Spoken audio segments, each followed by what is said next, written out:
Hello, Akbar അക്കാഡമിയിലെ പുതിയൊരു ക്ലാസ്സിലേക്ക് എല്ലാവർക്കും ഒരിക്കൽ കൂടി സ്നേഹത്തോടെ സ്വാഗതം. ഇന്നത്തെ ക്ലാസ് HSA സോഷ്യൽ സയൻസ് എക്സാമിന് ബേസ് ചെയ്തിട്ടുള്ളതാണ്.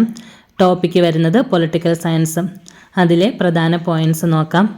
എക്സാം പോയിൻ്റ് ഓഫ് വ്യൂവിലാണ് ഞാൻ ഈ ക്ലാസ് തയ്യാറാക്കിയിരിക്കുന്നതും. അതുകൊണ്ട് എല്ലാ പോയിൻറ്റ്സും വളരെ പ്രധാനപ്പെട്ടതാണ്. ഒന്നും വിടാതെ തന്നെ നല്ലതുപോലെ പഠിച്ചെടുക്കണം. നഗരരാഷ്ട്രം എന്ന അർത്ഥം വരുന്ന ഗ്രീക്ക് പദമായ പോളിസ് എന്ന വാക്കിൽ നിന്നാണ് പൊളിറ്റിക്സ് എന്ന പദം രൂപം കൊണ്ടത്. നഗരരാഷ്ട്രം എന്ന അർത്ഥം വരുന്ന ഗ്രീക്ക് പദമായ പോളിസ് എന്ന വാക്കിൽ നിന്നാണ് പൊളിറ്റിക്സ് എന്ന പദം രൂപം കൊണ്ടത്. രാഷ്ട്രതന്ത്ര ശാസ്ത്രത്തിൻ്റെ അഥവാ പൊളിറ്റിക്കൽ സയൻസിൻ്റെ പിതാവായി കണക്കാക്കുന്നത് അരിസ്റ്റോട്ടിലിനെയാണ്. രാഷ്ട്രീയ വിഷയങ്ങൾ ചർച്ച ചെയ്യുന്ന അരിസ്റ്റോട്ടിലിൻ്റെ പ്രശസ്തമായ കൃതിയാണ് പൊളിറ്റിക്സ്. രാഷ്ട്രത്തെ സമഗ്രമായി വിശകലനം ചെയ്ത ആദ്യ കൃതിയും പൊളിറ്റിക്സാണ്. രാഷ്ട്രതന്ത്ര ശാസ്ത്രത്തിൻ്റെ പിതാവ് അരിസ്റ്റോട്ടിൽ. രാഷ്ട്രീയ വിഷയങ്ങൾ ചർച്ച ചെയ്യുന്ന അരിസ്റ്റോട്ടിലിൻ്റെ പ്രശസ്തമായ കൃതിയാണ് പൊളിറ്റിക്സ്. രാഷ്ട്രത്തെ സമഗ്രമായി വിശകലനം ചെയ്ത ആദ്യ കൃതിയും പൊളിറ്റിക്സാണ്. അതുപോലെ സോക്രട്ടീസ്, പ്ലേറ്റോ തുടങ്ങിയവരുടെ സംഭാവനകളും രാഷ്ട്രതന്ത്ര ശാസ്ത്രത്തിൻ്റെ ആവിർഭാവത്തെ സഹായിച്ചു. രാഷ്ട്രതന്ത്ര ശാസ്ത്രം അഥവാ പൊളിറ്റിക്കൽ സയൻസ് തുടക്കത്തിൽ രാഷ്ട്രം, ഗവൺമെൻറ് തുടങ്ങിയ സ്ഥാപനങ്ങളെക്കുറിച്ചും അവയുടെ പ്രവർത്തനങ്ങളെ പറ്റിയുമാണ് പഠനം നടത്തിയത്. ജനാധിപത്യ വ്യവസ്ഥ നിലവിൽ വന്നതോടെ രാഷ്ട്രീയ പങ്കാളിത്തം എന്ന ആശയത്തിനും പ്രാധാന്യം ലഭിച്ചു. അതായത് ജനാധിപത്യ വ്യവസ്ഥ, ജനങ്ങൾക്ക് കൂടുതൽ പ്രാധാന്യം നൽകുന്ന ഭരണ സംവിധാനം. ആ വ്യവസ്ഥ നിലവിൽ വന്നതോടെ രാഷ്ട്രീയ പങ്കാളിത്തം എന്ന ആശയത്തിനും പ്രാധാന്യം ലഭിച്ചു. ഇതിൻ്റെ പരിണത ഫലമായി രാഷ്ട്രീയ സ്ഥാപനങ്ങളെക്കുറിച്ചുള്ള പഠനത്തോടൊപ്പം രാഷ്ട്രീയ പ്രക്രിയയും രാഷ്ട്രതന്ത്ര പഠനത്തിൻ്റെ ഭാഗമായി. രാഷ്ട്രതന്ത്ര ശാസ്ത്രത്തിൻ്റെ പ്രധാന പഠന മേഖലകൾ രാഷ്ട്രീയ സിദ്ധാന്തങ്ങൾ, പൊതുഭരണം, അന്തർദേശീയ രാഷ്ട്രീയം, താരതമ്യ രാഷ്ട്രീയം. രാഷ്ട്രീയ സിദ്ധാന്തങ്ങൾ, പൊതുഭരണം, അന്തർദേശീയ രാഷ്ട്രീയം, താരതമ്യ രാഷ്ട്രീയം. ഗവൺമെൻറ്റുകൾ, രാഷ്ട്രീയ സ്ഥാപനങ്ങൾ, പൊതുനയങ്ങൾ എന്നിവയുടെ ചിട്ടയായ പഠനമാണ് രാഷ്ട്രതന്ത്ര ശാസ്ത്രം. ഗവൺമെൻറ്റുകൾ, രാഷ്ട്രീയ സ്ഥാപനങ്ങൾ, പൊതുനയങ്ങൾ എന്നിവയുടെ ചിട്ടയായ പഠനമാണ് രാഷ്ട്രതന്ത്ര ശാസ്ത്രം. അധികാര വിതരണം, തീരുമാനങ്ങൾ എടുക്കുന്ന പ്രക്രിയ, സമൂഹത്തിൽ സർക്കാർ നടപടികളുടെ സ്വാധീനം എന്നിവ രാഷ്ട്രതന്ത്ര ശാസ്ത്രം പരിശോധിക്കുന്നു. ആധുനിക രാഷ്ട്രതന്ത്ര ശാസ്ത്രത്തിൻ്റെ പിതാവ് എന്നറിയപ്പെടുന്നത് നിക്കോളോ മാക്കവെല്ലിയാണ്. രാഷ്ട്രതന്ത്ര ശാസ്ത്രത്തിൻ്റെ പിതാവ് അരിസ്റ്റോട്ടിലും ആധുനിക രാഷ്ട്രതന്ത്ര ശാസ്ത്രത്തിൻ്റെ പിതാവ് നിക്കോളോ മാക്കവെല്ലി. ഇറ്റാലിയൻ ചിന്തകനാണ് നിക്കോളോ മാക്കവെല്ലി. അദ്ദേഹത്തിൻ്റെ പ്രധാന കൃതിയാണ് ദ പ്രിൻസും. അരിസ്റ്റോട്ടിലിൻ്റേത് പൊളിറ്റിക്സും. പ്രധാന കൃതി അരിസ്റ്റോട്ടിലിൻ്റെ പ്രശസ്തമായ കൃതിയാണ് പൊളിറ്റിക്സും. നിക്കോളോ മാക്കവെല്ലിയുടെ പ്രശസ്തമായ കൃതിയാണ് ദി പ്രിൻസും. രാഷ്ട്രം അഥവാ സ്റ്റേറ്റ് എന്ന പദം ആദ്യമായി ഉപയോഗിച്ചത് നിക്കോളോ മാക്കവെല്ലിയാണ്. ഇവിടെ സ്റ്റേറ്റ് എന്ന് ഉദ്ദേശിക്കുന്നത് രാഷ്ട്രമാണ്. അത് രാഷ്ട്രം എന്ന പദം ആദ്യമായി ഉപയോഗിച്ചത് നിക്കോളോ മാക്കവെല്ലിയാണ്. രാഷ്ട്രത്തിലെ ലക്ഷ്യം ഏറ്റവും കൂടുതൽ പേർക്ക് ഏറ്റവും കൂടുതൽ നന്മ ചെയ്യുകയാണ്. ഇങ്ങനെ പറഞ്ഞത് ജെർമി ബെന്താമാണ്. രാഷ്ട്രം എന്നത് ഭൂമിയിലെ ദൈവത്തിൻ്റെ പര്യടനമാണ്. GWF Hegel. രാഷ്ട്രമെന്നത് ഭൂമിയിലെ ദൈവത്തിൻ്റെ പര്യടനമാണ്. ഇങ്ങനെ പറഞ്ഞത് GWF ഹെഗൽ. രാഷ്ട്രം എന്ന പദം ആദ്യമായി ഉപയോഗിച്ചത് നിക്കോളോ മാക്കവെല്ലി. രാഷ്ട്രത്തിൻ്റെ ലക്ഷ്യം ഏറ്റവും കൂടുതൽ പേർക്ക് ഏറ്റവും കൂടുതൽ നന്മ ചെയ്യുകയാണ്. Jeremy Bentham. രാഷ്ട്രമെന്നത് ഭൂമിയിലെ ദൈവത്തിൻ്റെ പര്യടനമാണ്.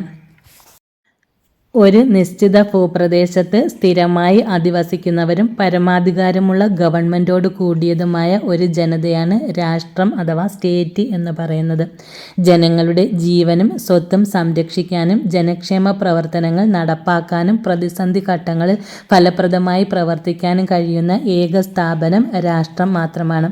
നാം രൂപീകരിച്ചിട്ടുള്ള സാമൂഹിക രാഷ്ട്രീയ സ്ഥാപനങ്ങൾ ഏറ്റവും പ്രധാനപ്പെട്ടതാണ് രാഷ്ട്രം. സാർവത്രികവും ശക്തവും ഒഴിച്ചുകൂടാൻ സാധിക്കാത്തതുമായ ഒരു സ്ഥാപനമാണ് രാഷ്ട്രം എന്ന് പറയുന്നത്. രാഷ്ട്രത്തിനുണ്ടായിരിക്കേണ്ട അടിസ്ഥാന ഘടകങ്ങൾ: ജനങ്ങൾ, ഭൂപ്രദേശം, ഗവൺമെൻറ്, പരമാധികാരം. ജനങ്ങൾ, ഭൂപ്രദേശം, ഗവൺമെൻറ്, പരമാധികാരം.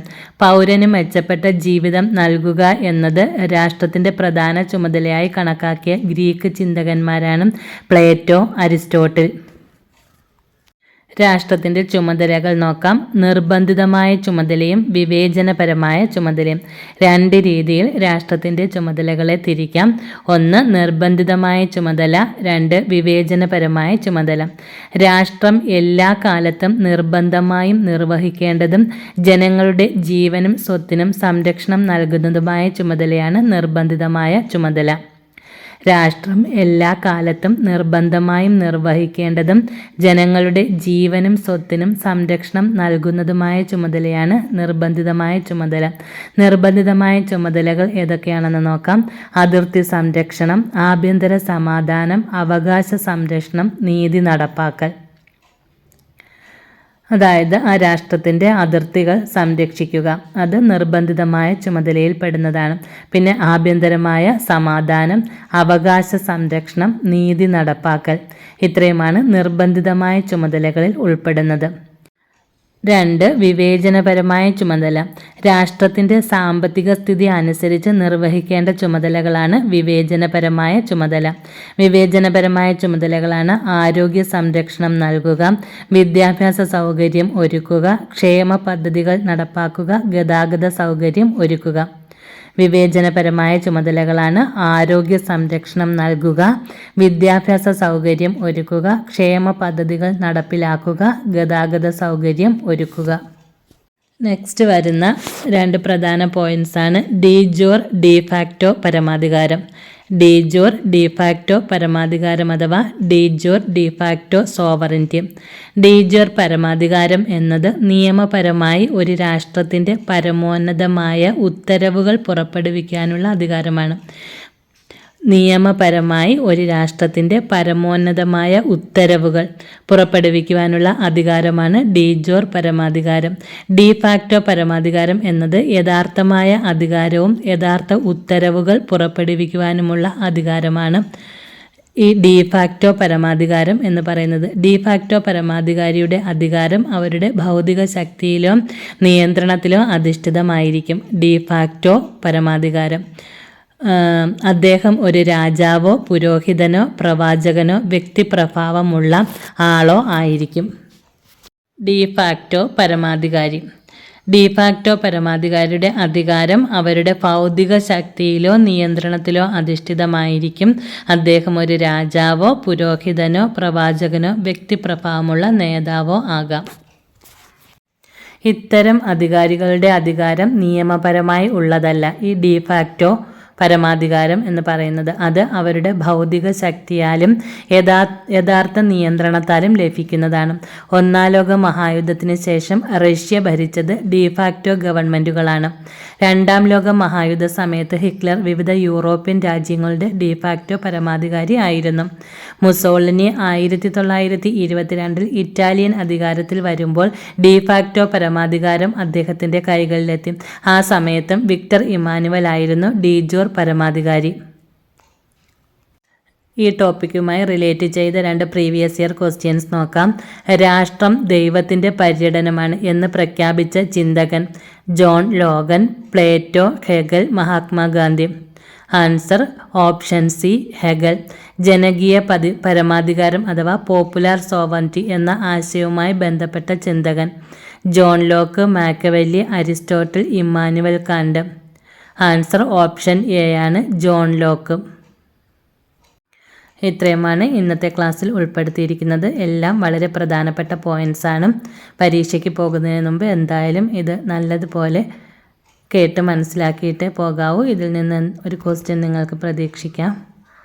Okay, thank you. പുതിയൊരു ക്ലാസ്സുമായി വീണ്ടും കാണാം.